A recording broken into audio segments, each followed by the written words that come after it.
or Lama Gimel Beis on top of the Amud. Rabbi Lezer Omer Boida.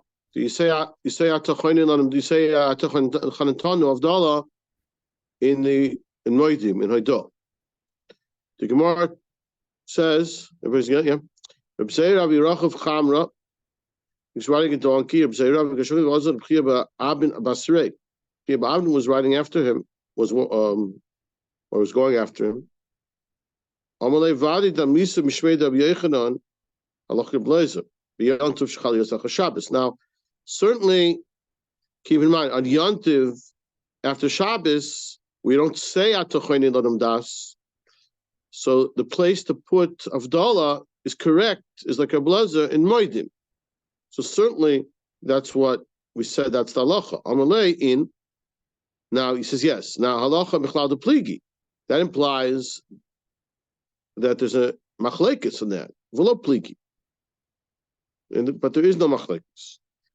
But the Gemara asks, what do you mean? Well, pligi Rabbanan. But don't the Rabbanan argue on Rabbi Eliezer?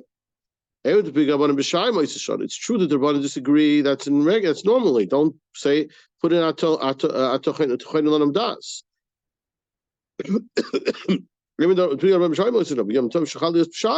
But when it's Motzei Shabbos, when it's a Shabbos, sorry. It's or Yontiv after Shabbos, and you have to say Avdallah. So there's no option other than put into Moedim. Mi pligi. Does anybody argue? Someone says, well, yeah, part of Rabbi Akiva. Rabbi Akiva argues. Rabbi Akiva says make a separate bracha. So don't say nobody argues.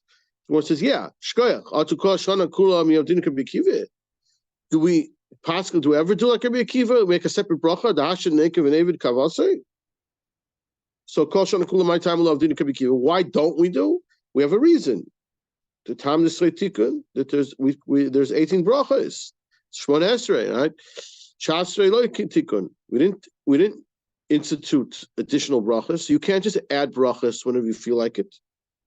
Hachanami shavtik. So also on Shabbos, so on Yontiv, there were 7 tamim lo tikun. So therefore we can't go according to Rabbi Akiva and just add brachos.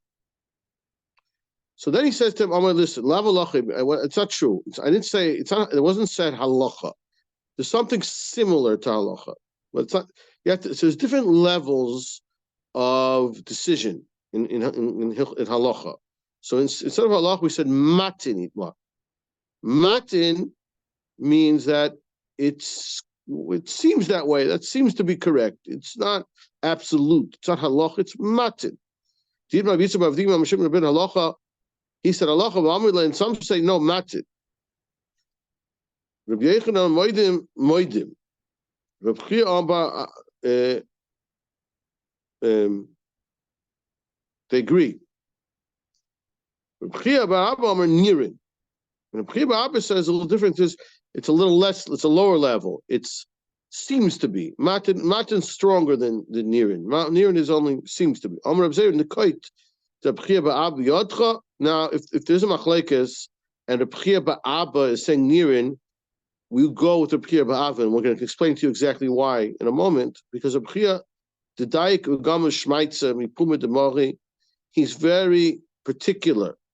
When he learns a sugya, he learns it exactly. The Mori Shopper, he learns it exactly like the Rebbe taught it, similar to Karachva de Pundisa. Like this Harabayis the Oikofel. Harabayis had like a benches of double benches around it, surrounded it. And there was a row within a row.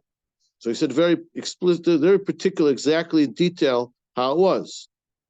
So you see, therefore, we assume if he's quoting something, it's very precise. Rabbi Yosef, Ana lo Aviyadana, V'lahayadana. I don't know. He doesn't know. Elamid Rav Shmuel Yadana, the Takinule Marganisa B'Bavel. They made a pearl in Bavel. They made a very beautiful bracha, the way the nusach, the way to say it in Bavel, and they say as follows. This is how we say Avdallah in Shemona Esrei. But the Einu Hashem Lokeinu es Mishvei Tzidichem to B'Tlamdeinu Lasos Chuk Yotzenecha. But this is how we say it when it comes out on Yontiv. But Tinchilenu Zman is Sosain B'chagin Edova. And again, Shabbos ends on Yantiv. This is what we say. But to Rishenu Kedusha Shabbos, Kavod Moed, you gave us Shabbos and Moed, B'chagigas HaRegel, and celebrating of the Regel. In Kedusha Shabbos, the Kedushas Yantiv Hivdalta. You distinguished between Shabbos and Yantiv. Kidashta, Hivdalta. The Kidashta, this is actually what we say, right? Hivdalta, Kidashta, it's Amcha Yisrael, you're Mavdil, and you're Mekadesh, Amcha Yisrael, B'Kedushasecha, Batitin Lanu. And then we goes into the Nusach, Batitin Lanu with the Yantiv. Zokta Mishtavait, we'll go a little weiter. I have to go to Mincha in a few minutes. A person who says the following, there's a mitzvah the Torah of Shiluach Ken. Right? If you see a bird with egg, with a mother with her eggs, and you want to take the eggs or the chicken or the baby chickens, so you have to shoo away the mother, right? Because the mother doesn't want to see you take away the children. So one who says that Hashem has mercy even on the bird, and he has also the statement, we'll see what this is, or a third thing, moidim. When he says Shmona Esrei, he says moidim twice, moidim. In all cases above, in all three, the halacha is mishatkin osai. That means we tell him to be quiet. What are you saying? You're saying something inappropriate. So the Gemara says, Bishlam moidim mishatkin. So why a person says moidim, you don't repeat. If you're thanking Hashem, you don't say that twice. There's only one Hashem. Similarly,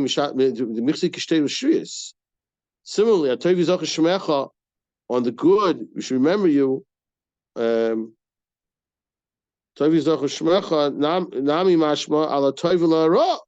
that's not correct. You say we only remember Shem on the good. It's not true. Even things which seem to be negative. That we thank Hashem for everything, whatever it is, even on the rock. What is the big issue with this kan sibur? Hashem is mercy on the animals, on the birds.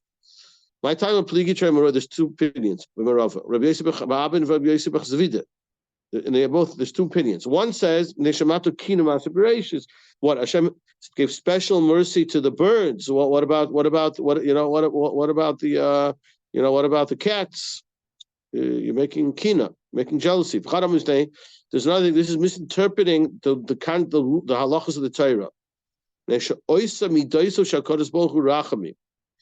You're interpreting the reasons of the Torah. It's just Hashem is mercy, and it's not true. It's true, maybe Hashem has mercy, but that's not necessarily the correct interpretation of the Torah and on Xeris. The real idea is these are Xeris. These are what Hashem decreed. These are decrees from Hashem. We don't necessarily know why He does it. Rav heard him say this. She said, daven to Hashem that if you, just like you have mercy on the bird, also have mercy on us. Amar Rabba, he praised him. He said, that's a beautiful way of asking Hashem to appease Hashem. What do you mean? What can I say? Tell him to be quiet, Tanan. That's what we learned the Mishnah. So Rabbi really, the Gemara says, of course, it can't be. The Rabbi is just saying that to check to see if everybody's paying attention here, because it doesn't make sense what this guy's doing. You can't agree with that. With the boy. So a person was davening from Chanina, and he says as follows: and he goes on to praise Hashem with all kinds of praises. Ha'adir, powerful, v'izuz, and strong, v'yiroi, ha'chazak, v'ametz, v'vadoi, sure, v'nichbad, himtin. Now he said, finished everything. He waited. And he said, and he gave him Teichoch. He said, Amtino, you finished the Kula Shvachi Demal. You said, is that you said everything possible already to say about Hashem? Laman the Kuli Hai. We say Akel God of Agiba, and we don't say more. Why do we say only three? Because I'll tell you why. We know Moshe Rabbeinu used these praises of Hashem in the Torah. We know these praises are correct praises. And what's Anshe Knesset Gdoila, who had Ruach HaKodesh and Takninu B'Tfilah, they instituted it. But without that, we have no right to say these things. V'atam is kuli high, and you go ahead and you add things. It's a chutzpah. Mosley. He has thousands of thousands, millions of gold. And they say, oh, he's got a lot of silver. What kind of bizayin is that? I don't need your praises about silver. I have millions of gold. That's what you praise me? Okay, everybody, so we're going to have to stop here.